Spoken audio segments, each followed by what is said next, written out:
Frank Sinatra, the voice of an era, was known for his charming charisma and powerful vocals, but behind the velvet-smooth persona, there were artists who could not escape his sharp critique. Sinatra was not the type to sugarcoat his feelings, and there were a few singers he downright disliked. At 82, he revealed the 5 singers he hated the most, names that shocked many, considering his own iconic status in the music world. What made these artists cross Sinatra's path of disdain? Before we dive into video, please subscribe to our channel. Frank Sinatra, known as one of the greatest crooners in history, had a career spanning over 5 decades. His powerful presence in the music industry was undeniable, but Sinatra was not always one to get along with everyone. He had an immense influence, not just through his music, but also in shaping the landscape of jazz, swing, and pop music. Despite his fame, he was not afraid to voice his opinions, often leading to rivalries with some of the most well-known names in the music industry. His criticism was not just about their musical talent. It often came down to their personalities and behavior. While many tried to stay out of his way, Sinatra's honest nature and high standards for his colleagues made it clear. A few singers rubbed him the wrong way. Now we talk about 5 famous singers he dislikes the most, and why. Number 1. Dean Martin. Dean Martin and Frank Sinatra were once best friends, and they were both members of the famous Rat Pack, a group of entertainers that became legends in Hollywood. They worked together on several projects and performed side by side, sharing the stage in many iconic shows. Their friendship seemed unbreakable, but over time, their relationship began to show cracks. The main reason for this was their different approaches to work and life in general. Frank Sinatra was known for his intense work ethic. He was dedicated to his craft and always gave his best on stage, in the studio, and in every aspect of his career. Sinatra expected the same level of commitment from those around him, especially his close friends and collaborators.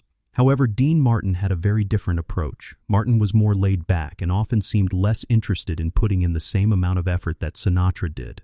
This difference in attitude led to tensions between the two. One of the main issues that caused their fallout was Sinatra's frustration with Martin's behavior. Sinatra was upset that Martin often did not take his career as seriously as he did. Martin, who was known for his casual attitude and sense of humor, would sometimes arrive late for performances or miss rehearsals. He also had a tendency to drink and party more than Sinatra approved of. Sinatra, who was highly disciplined in his professional life, could not understand Martin's more relaxed attitude. He felt that Martin was not giving his all to their shared projects, which made him angry. In addition to this, Sinatra was also frustrated with how the public perceived their relationship. People often saw Sinatra and Martin as a team, but Sinatra did not always want to be seen as a funny man like Martin. He felt that Martin's easygoing nature overshadowed his own serious approach to music and performance. This added to Sinatra's growing frustration, and eventually, their friendship began to unravel. Despite their professional issues, there was still a lot of mutual respect between Sinatra and Martin, but the tension between them grew over the years. In interviews, Sinatra would often hint at the problems in their relationship, but he never openly criticized Martin. However, their fallout was evident, and they no longer worked together as closely as they once had. Although they remained friends in their later years, the cracks in their relationship were never fully repaired. Sinatra's frustration with Martin's lack of commitment to their shared work was a major factor in their strained friendship. This relationship serves as an example of how differences in work ethic and lifestyle can lead to even the strongest of friendships falling apart. Number 2. Judy Garland. Frank Sinatra and Judy Garland had a complicated relationship, both professionally and personally. Despite being two of the most talented entertainers of their time, their friendship became strained due to a combination of personal struggles and professional frustrations. Sinatra and Garland first met in the 1940s when they were both rising stars in Hollywood. They initially got along well, and Sinatra even praised Garland's incredible voice. However, as time went on, Sinatra became increasingly frustrated with Garland's personal issues, especially her battles with addiction and her unpredictable behavior. Garland struggled with alcoholism and prescription drug abuse throughout her life, which affected her ability to perform consistently. These struggles were something that Sinatra, who was known for his strong work ethic and discipline, had difficulty understanding. Sinatra was known for being a perfectionist when it came to his performances. He expected the best from himself and those around him, and he did not tolerate behavior that he felt could disrupt a show. Unfortunately, Garland's erratic behavior, which included missed performances and tardiness, began to wear on Sinatra's patience. Garland's personal troubles seemed to affect her professional life, and this, in turn, caused tensions between her and Sinatra. One of the key moments that highlighted the tension between them occurred in the early 1960s, when Sinatra was supposed to appear with Garland on a television special. Garland was reportedly late to rehearsals and showed up unprepared, which left Sinatra feeling frustrated and disrespected. He was someone who valued punctuality and professionalism, and Garland's lack of both seemed to be a major issue for him. This was not the first time that Garland's addiction and personal struggles had interfered with her work, but it was one of the most notable for Sinatra. Despite their personal issues, Sinatra always spoke highly of Garland's talent when she was sober, often praising her singing ability and stage presence. However, the personal and professional problems that Garland faced made it difficult for Sinatra to maintain a close relationship with her. Their bond was strained further by their differences in work habits and personal lifestyles. In the end, Sinatra and Garland's relationship was never fully repaired. While they had moments of friendship and mutual respect, their struggles with addiction and differences in professionalism created an insurmountable barrier between them. Sinatra's frustration with Garland's behavior and his inability to fully understand her personal struggles led to their growing distance. Despite this, their relationship remains one of the more tragic tales of two of Hollywood's greatest talents who, despite their admiration for one another, couldn't overcome the challenges that ultimately kept them apart. Number 3. Elvis Presley. Frank Sinatra and Elvis Presley, two of the most iconic figures in music history, had a complicated relationship, largely due to their differing musical styles and personal philosophies. While Sinatra was a crooner known for his smooth vocal delivery and traditional approach to music, Elvis was the king of rock and roll, representing a completely different era of music, with his electrifying energy and bold new sound. This divergence in musical approaches played a significant role in the tension between the two. Sinatra was initially not a fan of Elvis's music. He felt that Elvis's style lacked the refinement and polish that Sinatra valued so highly in music. While Elvis was widely adored by his fans and was revolutionizing the music industry with his energetic rock and roll performances, Sinatra regarded Elvis's vocal technique as unrefined and thought that his music was too wild and uncontrolled. Sinatra, who had a deep respect for classical vocal training and smooth delivery, believed that Elvis's performances were more about the spectacle than the music itself. In interviews, Sinatra expressed his disapproval of rock and roll music in general, calling it a fad that wouldn't last. This was an opinion that many of his peers shared at the time, especially those who were established figures in the big band and jazz eras. Sinatra's criticism was not just directed at Elvis, but at the rock and roll genre as a whole. However, given the immense popularity of Elvis, Sinatra's criticisms of him were particularly sharp and became a subject of public interest. Their disagreement wasn't just about music, it also extended to their personalities and lifestyles. Elvis was known for his rebellious attitude, which resonated with the younger generation of the 1950s and 1960s, while Sinatra, who had a more mature and sophisticated public image, often found himself at odds with the rock and roll movement's chaotic and carefree nature. Elvis's personal life, filled with controversy, also made Sinatra uneasy. While Sinatra was known for his charm and high standards, Elvis's wild behavior and love for the limelight didn't fit Sinatra's view of what a star should be. Despite the tension, there were moments where the two did share mutual respect for each other. Elvis admired Sinatra's talent and the way he carried himself as an artist, and Sinatra, in later years, admitted that he did appreciate Elvis's contributions to music, even if he didn't fully understand or agree with them. The feud between Sinatra and Elvis was largely due to their domains, differing artistic visions and personal philosophies, but it also stemmed from the generational divide between them. Sinatra, who was the face of classic crooning, had trouble accepting the revolutionary impact that Elvis and rock and roll were having on the music world. However, despite their differences, both Sinatra and Elvis are remembered as two of the most influential figures in music history, each defining their own genre and leaving a lasting legacy in the world of entertainment. Number 4. Bing Crosby. Frank Sinatra and Bing Crosby were two of the most famous crooners of the 20th century, and their rivalry was one of the most well-known in the music industry. Despite both being incredibly successful and influential, their relationship was often strained due to competition and personal differences. The tensions between them stemmed not just from professional rivalry, but from a complex mix of differing personalities, work habits, and public perceptions.